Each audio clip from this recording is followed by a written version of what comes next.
Yanji, we talked with the chair of the Department of Women's Studies up at UH Manoa today. She told me while sexual relations between students and their professors are uncommon, they do happen, and she said that's a problem. When we asked students on campus if they knew of any faculty members at UH who've had sex with students, here's the answers we got. Yes. I just hear about some students saying that other teachers are good looking and see them at the bars and stuff like that. Maida Chesney Lin chairs the Women's Studies Department at UH Manoa. She says sexual relationships between faculty and students shouldn't happen. While it quote-unquote appears consensual, that power differential is very important. Chesney Lin says that power differential could also lead to conflicts of interest.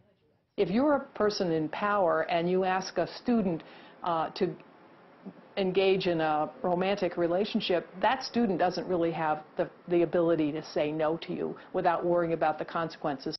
Chesney Lin tells us current school rules discourage sex between instructors and students, but it hasn't stopped problems from happening. Inappropriate relationships have occurred. Students have had to file sexual harassment complaints, and that's the problem with a policy that's not clear-cut. To clear up the issues, UH faculty and staff have come up with a new policy they're proposing. It would outlaw romantic relationships between faculty and students.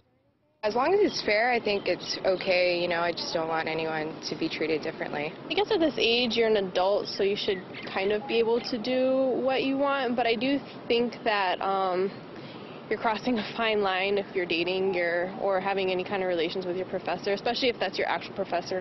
Chesney Lin says now's the time. The school needs to update its policies, especially because it's currently under investigation by the U.S. Department of Education for problems relating to sexual assault and sexual harassment.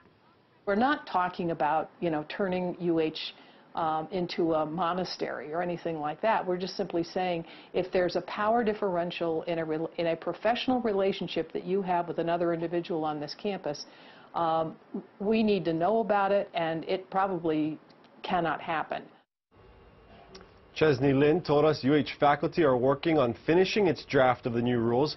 Once it's done, we're told the draft would go to President David Lassner for his review. Chesney Lin said the new policy could be in place by the spring semester.